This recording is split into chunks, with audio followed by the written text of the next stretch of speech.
Welcome to another edition of Green is Good, and we're so excited to have today with us Marc Dreyfors. He's the founder of Greenway Transit. Welcome to Green is Good, Marc. Hey, we're excited too.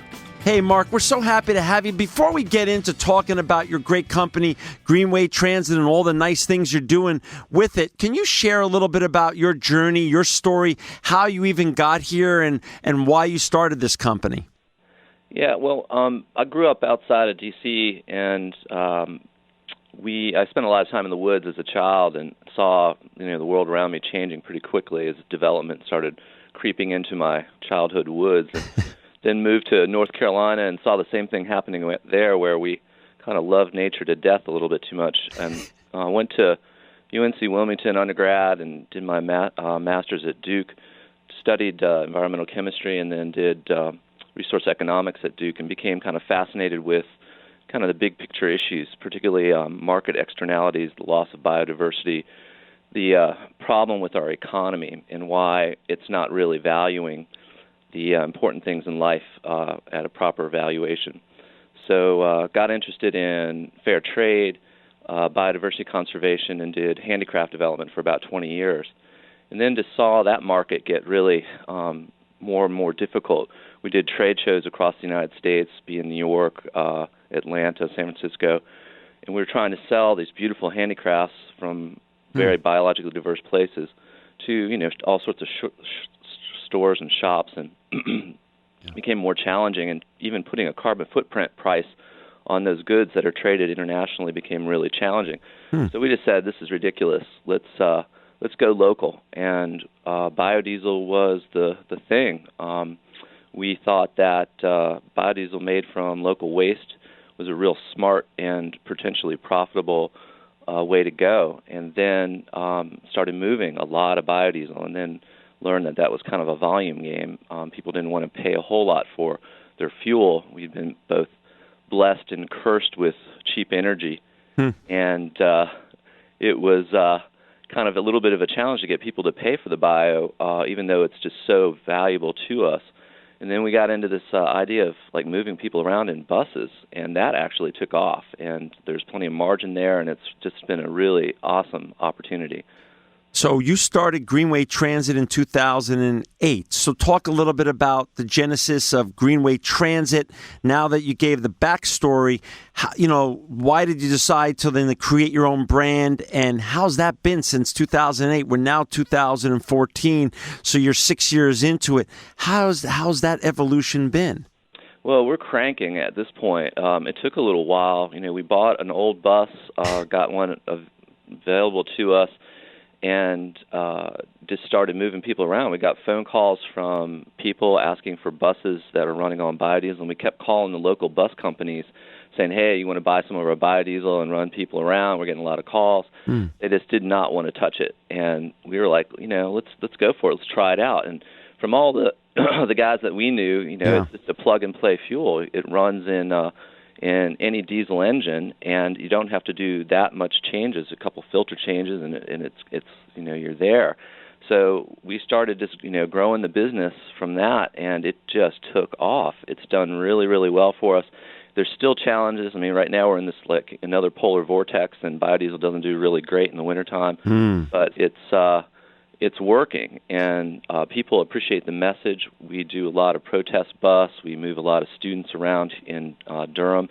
We don't even do that much marketing. It's just by word of mouth that people found out about us, and it's really kind of a community that really appreciates what we're doing. So let's talk a little bit about your business model. I'm on your website, and for our listeners out there that want to go and see what you're really doing and see your great website, please go to www.iridegreen.com. iridegreen.com. It's a beautiful website. It's very simple, but can you explain it? Walk our listeners through, if they want to use your service, when they go to your website, how do they sign up, or how do they become part of the Greenway Transit system? Yeah, I think most of our customers probably are searching us on the web. They find out about us, but then, once we do gigs, the word moves around. Yeah. But the site is simple, and we wanted it that way. We like the simplicity of the message too, of what we're trying to achieve. Waste to fuel to transportation, real simple business model. So we Most of our customers are local, so I'd say 80% of our gigs are party bus or moving people for conferences. But then we do have some intrastate and interstate. So there's a section there that shows you the type of equipment that we have. So you can go to that and see. Most of the time it's people asking me questions, and I ask them to send me an email with exactly what it is that they need, and I just respond with the best solution. We're really about energy efficiency. We don't want those buses to be idling. We don't want the buses to not be utilized in the most efficient manner. So we tend to end up both saving them money and also lowering our footprint at the same time, which is kind of the unique thing about being green and being in this type of business. Gotcha. So the website's pretty self-explanatory. It's real easy. We've got the information about the background on us, the information on the vehicles, our rates. Our rates are competitive. We offer a competitive service to other non-green, non-alternative fuel companies. It's a highly competitive industry and is pretty heavily regulated as well. So we maintain our certifications, have inspections, do high level of maintenance on the vehicles. So that's all important. It's all in there on the website, so people can understand that we're not only a competitor to the other companies, but we have a different value proposition. So yeah, and it says you have everything from the big pink party bus to pedicabs. So yep. Is it all sorts of events and trips that you're being hired to handle? Yeah, we do a lot of weddings. The pedicabs are great for weddings. We take the bride and groom away from wherever the reception is to the hotel, or take them for just a short trip to get as an exit. And then we have larger vehicles that allow people to move around, and then interstate types of tour buses.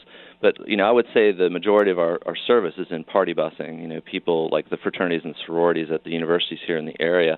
They're interested in greening. They know what's coming down the road, and we offer them a pretty good competitive service.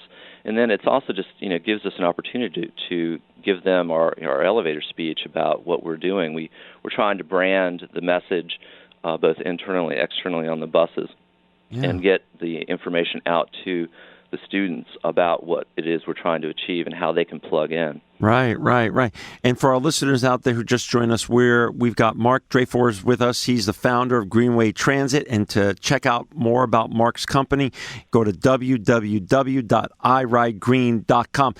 Marc, give our listeners just a quick overview. Running this kind of green transportation company, that relies on a certain type of energy rather than one that runs on fossil fuel. What is the differential there, and is it more difficult?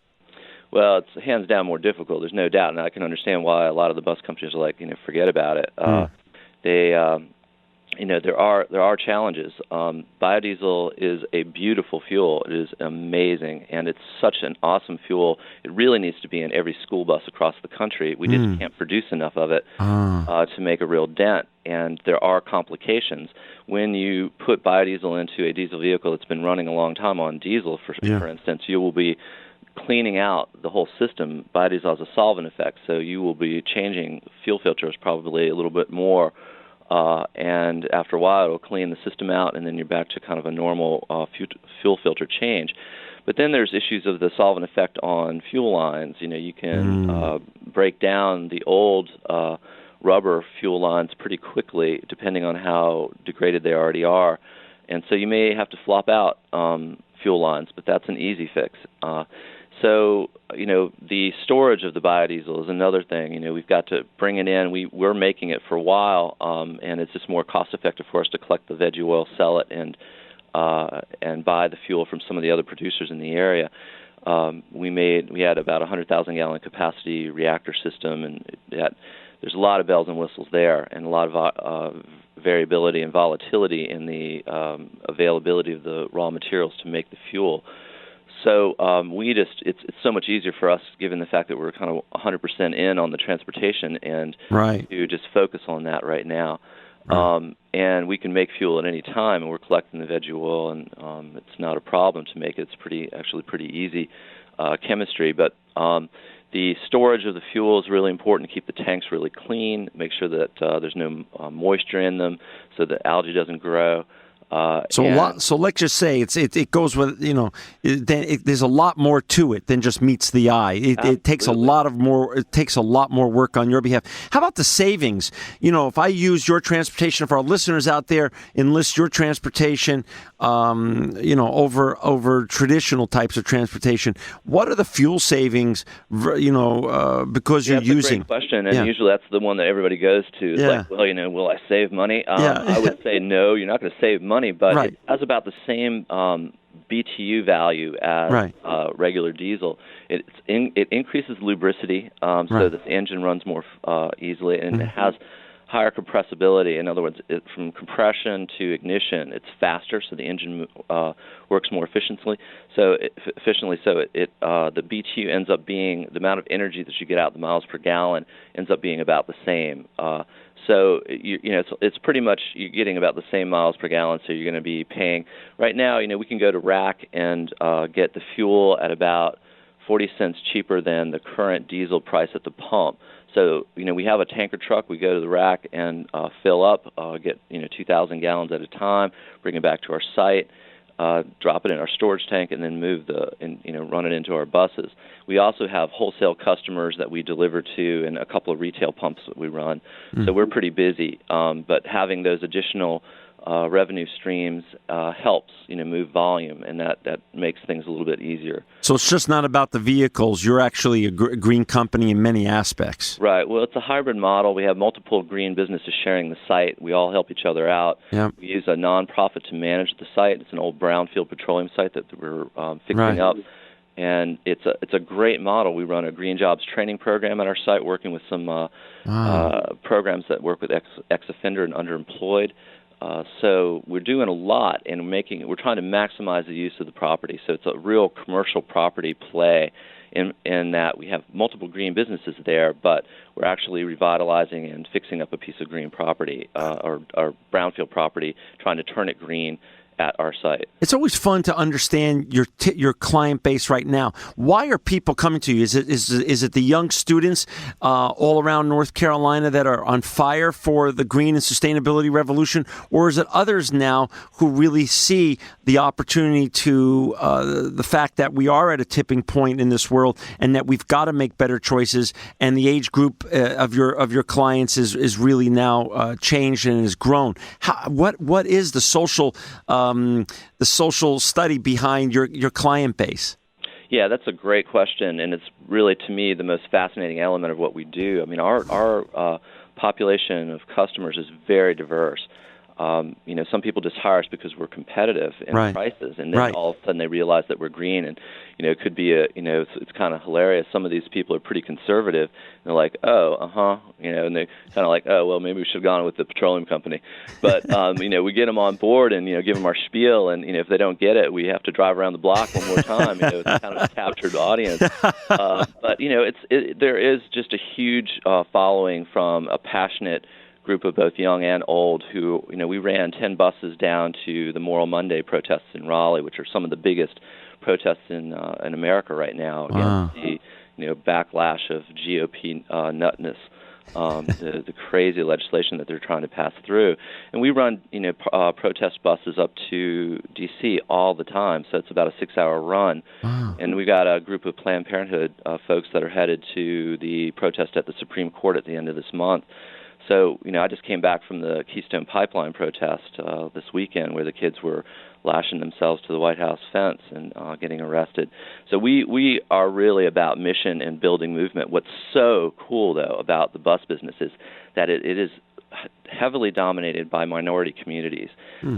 Most of our drivers, of course, are minorities. Most of the bus companies that are out there that are our competitors but are also our friends. In the bus business, buses go down, and you want a bus to be there. And so we have very good, extensive friendships amongst our competitors who tend to be almost all African American. And they're really cool people, and they tend to be like lay ministers involved in churches within the minority communities throughout our community in this area. So there's a connection and an opportunity to build movement for this national transformation, this global transformation, and how we both interact with each other and how we interact with the planet. And that, we feel, is a core component of our mission at this point. That is so build that relationship. That is so interesting. And we're down to the last 4 minutes or so. So not only are you doing jobs training and other type of, making the most, as you say, of your property and of your business model, but you are an activist organization, so in many ways. So you're not only part of the sustainability evolution, you're really on the cutting edge of the revolution. Absolutely. Well, that's our tagline. We're a revolution in motion. That's awesome. So, and really what we see this model, the idea is that we've got to build resiliency at a local level very, very fast. And the idea of waste to fuel to transportation is a really good tool chest of opportunities for communities that both want to say fix up urban areas that have been blighted. You can take over a brownfield, use some of the infrastructure that the petroleum industry has left behind, and green those places and spaces, interact with the community. But I see that this model can be brought to scale, the appropriate scale for each community, taking the waste stream and turning it into fuel and value adding it. And then it can be replicated in other communities where there is an interest or a passion to become more green and more sustainable and more resilient. But the most important thing is that when you make fuel locally, when you make like biodiesel locally, that money stays in the community. And we lose money out of our communities by both food, energy, and capital. So if we can figure out ways to plug that leakage, we can create more jobs within our community and build resiliency. And if we add the social justice component of really reaching out to minority communities, we got something that's really solid. And it's just amazing the messages that we're able to convey amongst our community membership, the people that we work with, the other businesses that we work closely with, in our clients, and folks that we are working with within the community. So in the last couple minutes, let's talk about the future here. So you won the People and Planet Award. Greenway Transit won People and Planet Award, big award. How come? And when is Greenway Transit then going to scale up and go to every city? Because it sounds like you have an amazing model. There's so much that can be accomplished in the community with your model. What's the future hold for your great company?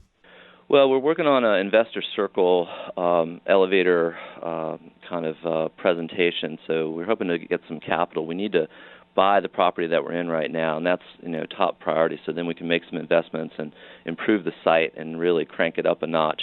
But we're also looking to maybe go on a dog and pony show and maybe exhibit at the green festivals and tell our story to other folks and find other organizations that we can partner with. We don't necessarily want to open up a Greenway Transit in every college town, but we certainly want to find partners that can take some of what we're doing and maybe replicate it, and we can provide them assistance. So we need some money and we need some talent. We've got to find some really good people who are jacks of all trades. Green is good, but green is also brown. When you're dealing with veggie oil, man, it is it can get pretty nasty. So we need people who can roll up the sleeves, that can think strategically, but also are passionate about the message and can convey what we're trying to do to community members, to clients. So finding that talent mix, we're looking to maybe finding ex-military guys who've worked in fleet management who can not only turn a wrench, but also have good leadership skills, and get them passionate about the whole environmental movement. I think they understand it. The military is greening faster than just about any branch of the government. They understand biofuels because they're putting it into a lot of their vehicles.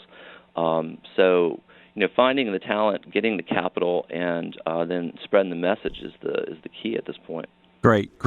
And so for our listeners out there that want to either hire Marc's firm, Greenway Transit, to book their next ride or their next event, you could go to www.iridegreen.com. iridegreen.com. That's a great website. And Marc, you're very inspirational, and I think your company has so much ways to grow, and I really wish you luck, and we're very thankful for you coming on today. You are a revolution in motion, Marc Dreyfors, and truly living proof that green is good. Thanks for having us.